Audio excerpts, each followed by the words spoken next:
This is Marie van Driessche, who is an interaction designer, usability and accessibility consultant, and she's going to tell us about how to design for everybody. Now, the deaf community, we don't clap like this, we clap like this. So if you want to show your love, yeah, exactly. So give us a big hand for Marie. Thank you very much. So yes, I am deaf. I can't hear, so that's why you applaud this way. I know it's great weather outside. Anyhow, thank you so much for coming to my talk. My name is Marie. I work at VPRO at the moment, which is a Dutch broadcasting company, and I work there as an interaction designer. You may have seen the two interpreters that are here signing for me, and they are now interpreting my talk into spoken English and vice versa. I can use an interpreter in many different contexts, for example, at a conference, in meetings, in all kinds of settings. And in the Netherlands, we have quite a good system. The government pays for my interpreting services. And a certain amount of time of my working hours, I can use an interpreter. Oh no! Oh, wait a second. Anyhow. So 15% of my time I can use these interpreting services. And the government, Dutch government, pays for this.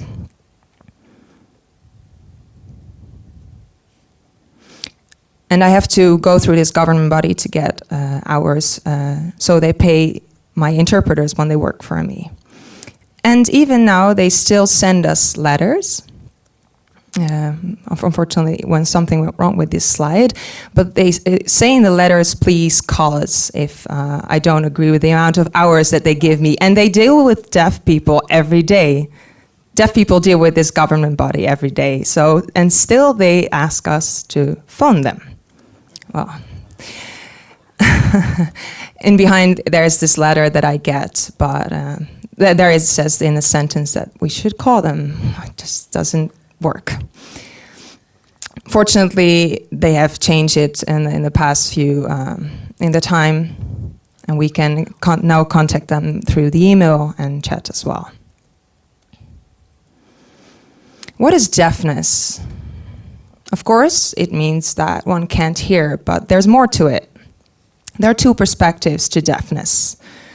On the left hand, it's the medical perspective, which is used to describe or identify anyone who has a severe hearing problem. And on the right side is the perspective that is used by deaf people to identify themselves as culturally deaf and who have a strong deaf identity. There are many causes that result in deafness. You can get meningitis, illness of old age. There's some medicines, hearing damage, or it can be inherited.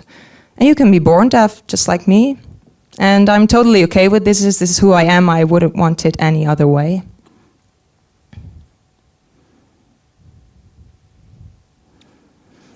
Most of the deaf people use a signed language as their way of communicating. For me, that's Dutch Sign Language. That's my native language. And this is not a pantomime or a gestural code that is based on a spoken language. These are visual spatial languages that use their own grammar and syntax. So they're fundamentally different from spoken languages. And you can imagine that they don't have a naturally written form. Sign languages rely heavily on facial expressions to convey meaning and emphasis. And I'd like to show you a short video that shows you how important these facial expressions have on the communications. And the video won't be interpreted because I assume you all know the story.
I get asked many times the same question if sign language is universal, and that is definitely not the case.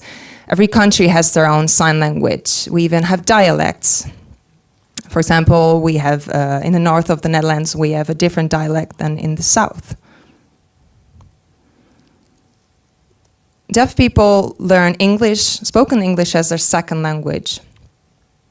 And you can compare deaf people, their skills in reading, the same as someone who's a second language learner. It's important to see deafness as a cultural, from a cultural perspective rather than a disability. And deaf people don't see themselves as disabled. It's just that the first language of their country is not their first language. And that poses somewhat of a problem because we fall in between the hearing community and the disabled community. We don't need the same services. We don't need a wheelchair or any other physical adjustments. We just need linguistic adjustments. I'll try to explain to you how grammar works in sign language. We use a lot of placement and pointing to make references. And what you would say in English, you can see on the top, would you like to have lunch with me? And below that is the way we would sign it. You, me, lunch, go. The same goes for the second sentence. The yellow ball is in the cupboard. And this is how you would sign it. The cupboard is there and the yellow ball is inside it.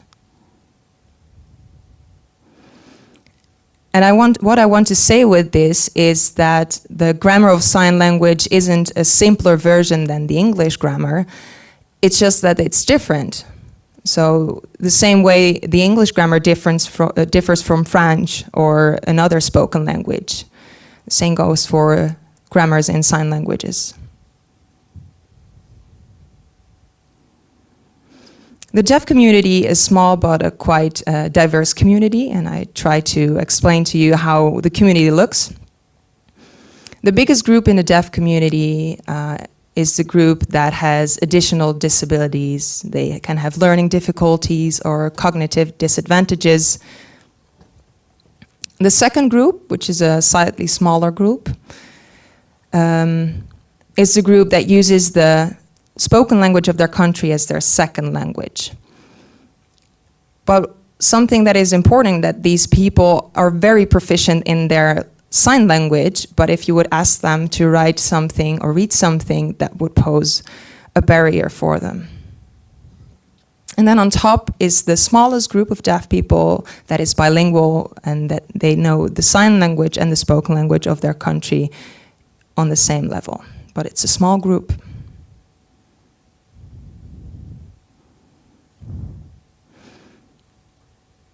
Actually, also, deafness is an invisible disability. If you would look at me, you wouldn't be able to tell that I'm deaf. If you would meet me somewhere on the street, you would only notice that I'm deaf when I would start signing. So sometimes people forget that it is, in fact, something that's their deafness. It's still out there. So, we've come to the point of designing for the deaf, but actually for everyone. As I've mentioned before, it's important to identify the problem before you can recognize exclusion, and then we can look at what inclusive design is. As with many other things, there is no one-size-fits-all solution. But I will give you some tools and some tips that you can take into account when designing for deaf people, and that way others will improve, others will benefit from it too. First of all, something that is important, writing for the web. Deaf people use a different language to communicate and express themselves, and therefore I have a few tips from usability.gov and from a list apart. If you use these tips, you can make your visitors benefit from it. So there's this group, 50% of US adults, that can't read a book written at an 8th grade level. There are many people that drop out of formal education systems and face different barriers and difficulties such as dyslexia, provision, or previously undiagnosed learning difficulties. Or maybe they didn't find the learning environment yet that fits their needs. So in the Netherlands, 1 in 6 Dutch adults have difficulty in reading, writing, and or calculating. And that's a large number, and imagine that for deaf people that percentage is even higher. Reading takes effort. It doesn't matter whom it is that's reading, it takes effort for me as well as for you. So that's how I will give you some tips that can improve the readability for everyone. So first of all, use headings and subheadings. Make 1 point per paragraph. And use short sentences.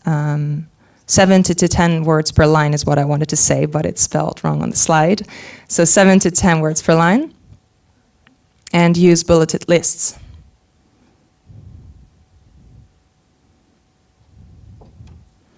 So use easy, accessible language whenever possible. Write in a journalistic style. So make your point and then explain it.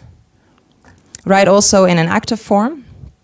And the last one, avoid unnecessary jargon and slang, which can increase the user's cognitive load. You can use diagrams and icons such as this one to make it more visual. You can also translate your content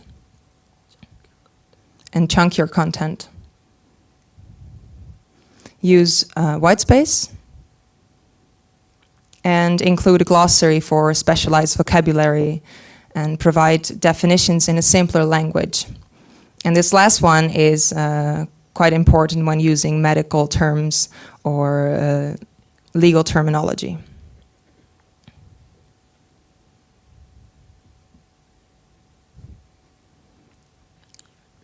An even bigger group of people only read about 20 to 28% of a web page. And it's not just about me personally, but it actually goes for everyone. People go to a web page to complete certain tasks. And if they don't find what they're looking for, they'll get impatient and skim through the page even more. It's not the same for a web page as people read on paper. And as I've said before, this doesn't only go for me, but for everyone. Then subtitles. Lots of people think that subtitles are a very good idea. We put them on the website on a clip and that's fine. And that is a good way. You make content accessible.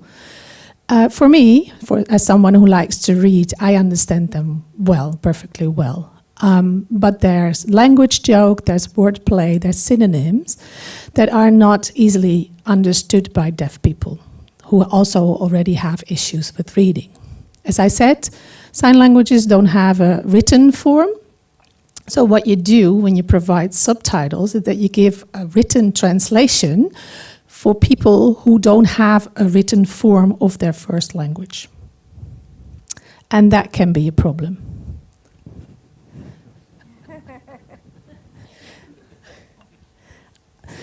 So the goal of subtitles isn't this. This is really not necessary. It's about making the content, convey the content to your readers. It's not about testing the language ability of your users. This doesn't have any added value. You have to convey the message, the content. That's important. Another thing that we see recently is transcripts, which are also a very good solution. But as I said, if you already have issues with reading and you need to read through this long text, that is also difficult. This could be an option. a multimedia solution. So what they've done is they have translated their content to sign language by a native signer. This was a deaf person who has this sign language as their native language. So this makes the site fully accessible to deaf people. And in England or in the UK, there's many communities that give this option. The issue here is that it's time, it costs time and it's costly and money-wise. And if something changes in the content, you need to reshoot the whole clip again. For me, I don't really need this solution because I like to read. And if I look for information, I don't have the patience to go through the whole clip to find one little bit of information. But it's very much appreciated by many, many deaf people who are a bit more illiterate than I am. So they love this because this way they know that they fully understood the content. So this is a very good solution for legal terms or legal websites for tax offices, tax purposes, governmental bodies and such. Another solution could be this, that you offer people options on how to view the website. So if you want to read, you can read. But you can also make it known that there is a sign language translation there, so they can watch the clip if they want to. Also, for specialized jargon, lexicon, terminology, you can put glossaries in there as well.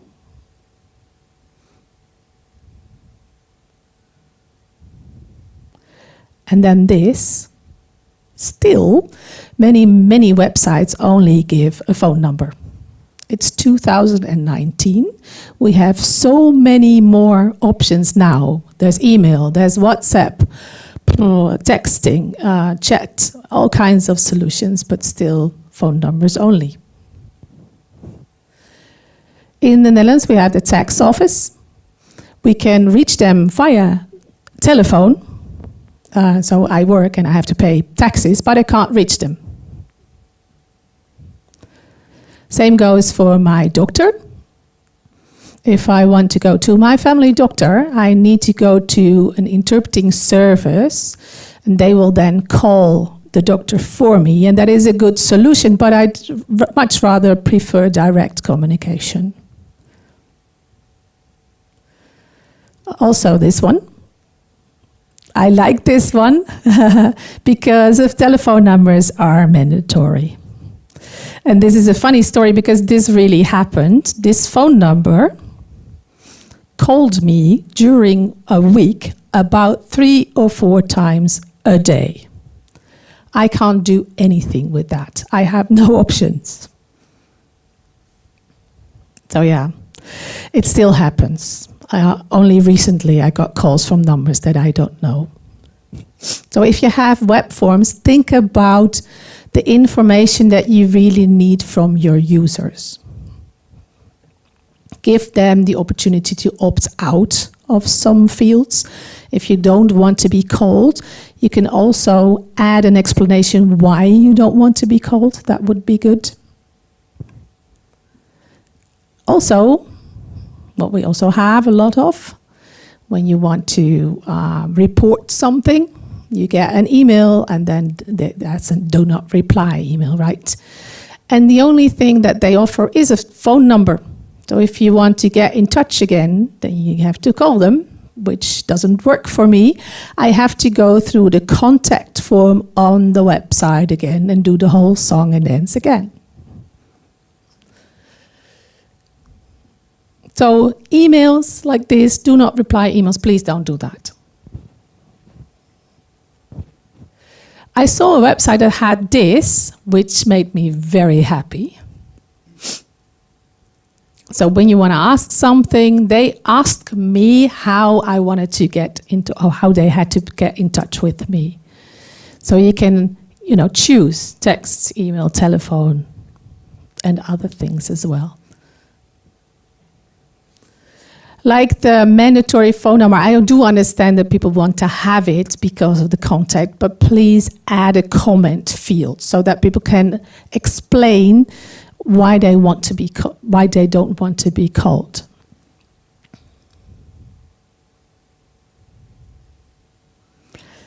Also, it's getting better, sound only. There are visual cues to sound now as well. And that's good, but I think it could be better. And I'd love to give you some examples, but I can't find them myself because I don't know the sounds. I have a couple of other examples. They're a bit extreme, but still. In the train, you know, I go to work every day, I travel by train, and we know in the Netherlands sometimes things go wrong at the NS. And then we have this notification. Let op de omroep, pay attention to the announcement. I have no idea where I have to go, so I just follow the people on the platform. Also, the subway doors apparently make a sound when they close. I didn't know that. And we also have these intercom systems that people have when, you know, they live in flats and buildings and stuff. I didn't know that, you know, I can't use them. And then when you know, pull a number in the hospital or anyone else, when, you know, the digital board changes, it makes a sound, so you know the new number is up. I don't see that. I can't hear that, so I have to pay attention to the board continuously. Also, when I'm waiting for the doctor to come and fetch me, I don't hear other names, so I just keep looking out for people to come, to wait for them to come and fetch me. I like cats. Everybody likes cats, I suppose. The washing machine. I have a washing machine at home. So I put the laundry in and I go to work and I come back and I think I'm going to hang out the laundry. And what happens a lot is that I've done something wrong, and most of the time it then beeps that you have done something wrong. I don't hear that, so when I come home, the laundry has not been done. Also, the oven. Sometimes you need to preheat the oven. You know, you want to have a pizza. I just go away, and I forget to check if the oven is on. So I just go away, come back, and then the oven isn't on. And then vacuuming. It really happened that I was at home. I have an old Hoover, okay, so I plugged it in, was in the living room, and I was halfway through, and I thought, I'm not sure if this thing is working. It's really old, okay, but still, and then I realized that I didn't turn it on. Only recently, 3 weeks ago, we bought a new Hoover, so we can now see, it's transparent, so we can now see that it works. Okay, so the World Health Organization had a perspective on disability, and they changed it. What they used to say was that disability was a personal health condition. What they now say is that disability is mismatched human interaction. And what that then means is I don't have a disability. Society or my environment makes me disabled because they throw up boundaries. Microsoft has done some interesting research on inclusive design. And it says inclusive design makes use of the whole range of human diversity and takes that into account to learn and generate new ideas. People can then participate in life, in real life, as well as in digital life. That is what we need to strive for. And if we understand why they don't have access, then we can make steps towards a future that is inclusive or inclusive design. And what I've heard before, it's not about WCAG guidelines and checking boxes and requirements. It's about the process. Obviously, there are requirements, but the requirements and the process need to work together to end in to result in a product that's fully accessible to everybody. So recognize exclusion. Exclusion happens when we solve problems from our own biases. So seek out exclusion, because you can use that to generate new ideas for new designs. Exclusion can be temporary. You may have broken your arm, or you look into direct sunlight, which makes you not able to see for a while. Sometimes it's situational. People navigate through different settings and situations, and we have the ability to adapt to these environments. For example, when you're in a pub and it's very busy and it's really hard to understand each other, or when you are a parent with a newborn baby and you have to do things with one hand, or when you order food abroad from a menu in a language that you don't understand. So learn from diversity. Inclusive design puts people in the center from the start of the process. And that is the main requirement. People, human, have amazing capabilities to adapt to situations. And if we understand where that adaptation comes from, then that is the key to new insights. We need to learn from people who have experienced exclusion to some or larger or smaller degree, and they are your experts, not you. So solve for one and then extend to many. Inclusive design is good for a whole range of related problems. It's not a one-size-fits-all solution. That doesn't work. It's a one-size-fits-one, and then others can benefit from that one solution as well. So, for example, subtitles that have been created for deaf and hard of hearing people are being used all over the world right now. For instance, 85% of videos on Facebook are being watched without sound. More than half of these videos are watched until the end if they have subtitles. So subtitles are being used mostly by you and not by by the people they were intended for. So I want to show you another clip now when we talk about biases or assumptions. Hello. My name is Thomas. And this is Navid. We are inventors in the Lemelson MIT Student Prize competition. Access to communication is a basic fundamental human right, and every single person deserves to be a part of the global community. However, those who are deaf or mute communicate differently than everyone else. They primarily use sign language, while the rest of the world communicates verbally. This puts the deaf-mute community at a disadvantage, because like a foreigner in another country, they can't communicate like everybody else. What we decided to do is create gloves that translate sign language into text and speech. We have had extensive work with individuals in the disabled community, and have seen firsthand their daily struggles. We wanted to develop something that would help the deaf and mute better communicate with the rest of the world, without changing how they already interact with each other. By simply putting on a pair of gloves, those who utilize American Sign Language can now communicate with the rest of the world the same way they communicate with each other. The gloves work by utilizing sensors on the hand and wrist to measure hand position and hand movement.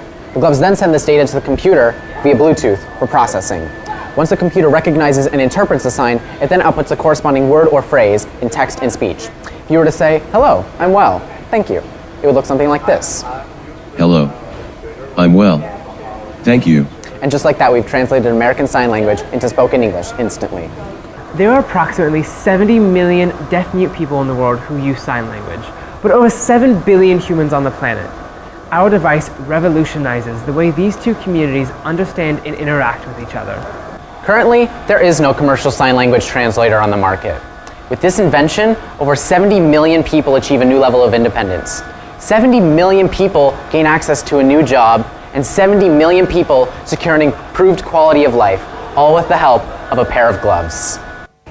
We believe that access and inclusiveness are catalysts for change. These gloves were crafted with this principle in mind and seek to promote a more unified global community.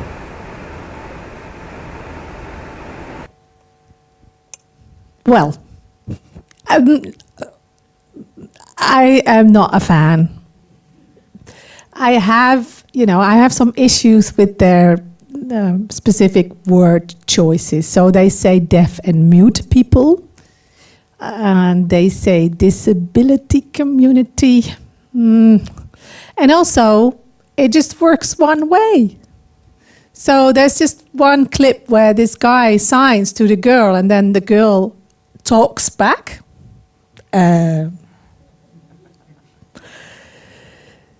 So these gloves, every single year there's newspaper articles about a new pair of gloves that do these things, that translate sign language, but it's just not possible, just a pair of gloves.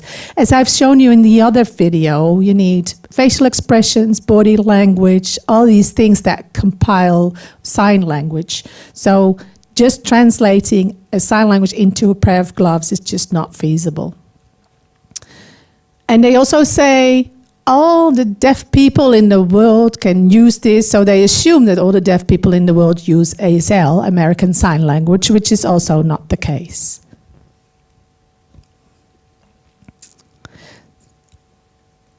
So assistive technology that works well with sign languages is just not out there. It is too hard to translate.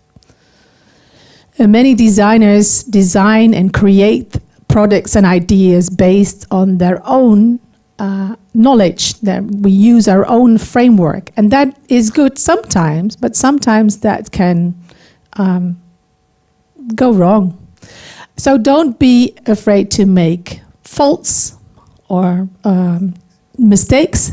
These boys, they meant well, but they haven't used users. And don't be afraid to ask questions. Ask questions to yourself, but also your users.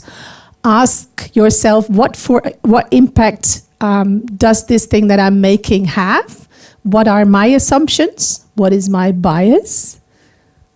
What am I designing for myself? What I'm designing for others?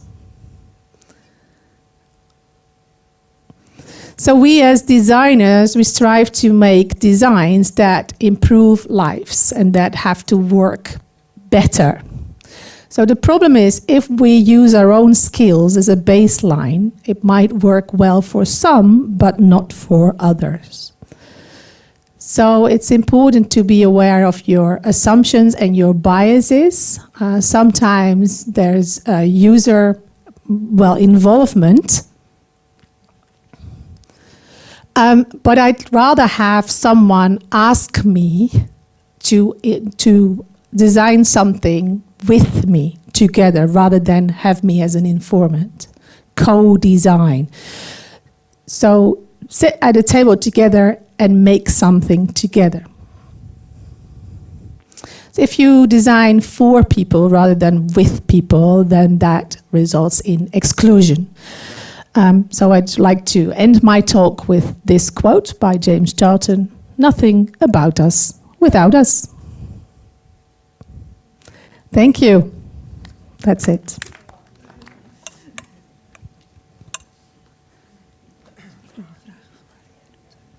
Thank you very much. Hang on, let's get my phone so we can answer some questions on Slido. Lots of questions. Everyone's very interested.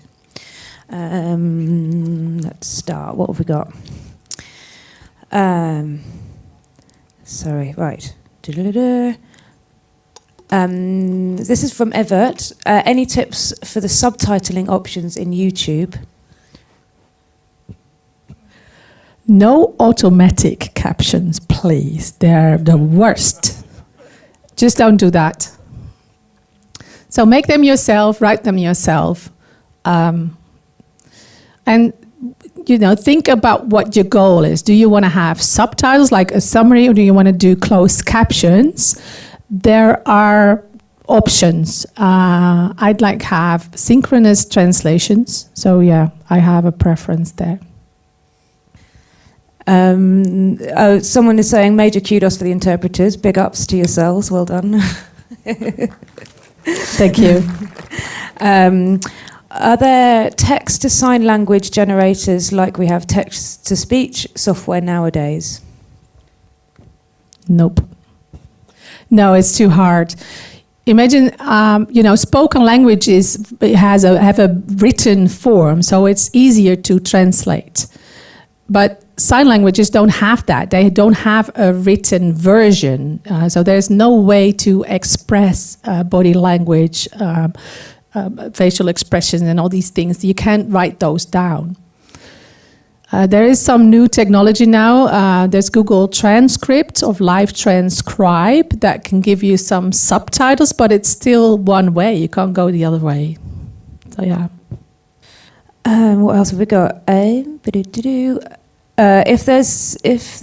just jumped. Excuse me, hang on. If there's limited budget and you want to make your content more accessible, does the Dutch government provide funding to, for instance, include sign language video? I'm not sure, really. I wouldn't know. I don't know. But I think if it's the government themselves or it's a council that has to service their citizens, then they need to start somewhere, I suppose. So they should start with writing in simple language first. If you have a bigger budget, then you can add translation, I suppose. But I'm not sure if mechanisms are in place. How would I, as a person who is able to hear, communicate with you when I meet you in the street? What is your preferred way if someone doesn't know BSL or a sign language of any kind? What I've noticed is that people get scared or kind of like a little panicky to meet when they meet deaf people. But just be calm and quiet and try to use your hands. And if it really doesn't work, there's still phone, pen, paper, all these things. So just please come up to me. Yes. How are we doing on time? I've forgotten. Let's have a look. Is the development of tools that automatically translate voice to text having a big impact on the lives of deaf people? I think so, in general, yeah. Just as I said, Live Transcribe by Google is a very good development. There's only beta versions for other languages, so English to English works well. Other languages still are in development, but then you have to be really close to the phone. But I think it helps, yeah. It kind of improves lives, I suppose. Yeah. Let's have a look. Just hang on.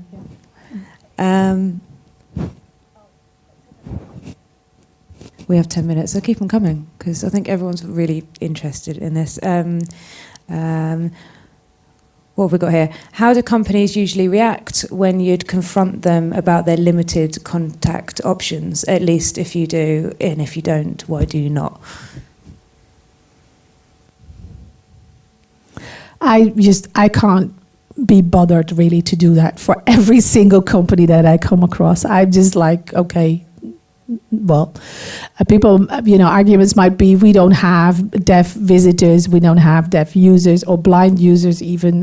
Those are the reactions that we get. So yeah, can't be bothered really. We've got a few more. Please note that it's not only useful but also big fun to do a sign language course. It's very true.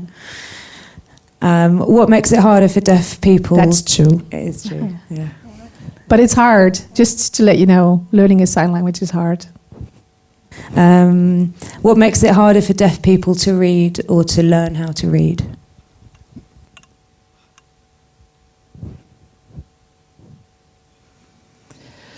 Hearing children, they acquire the language in two ways. So they hear the language and then they learn to write it simultaneously. Parents that have deaf children are mostly hearing themselves, and then they need to learn a sign language, but they're not fluent enough to be able to communicate with their child. So this child also has a delay in their language development. So many parents learn or choose not to sign.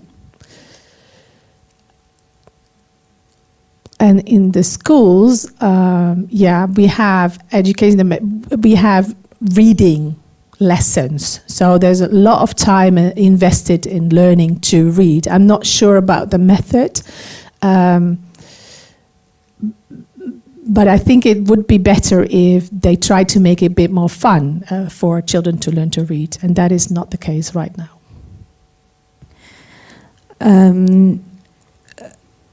Okay, what is the average understanding of written language for Dutch deaf people?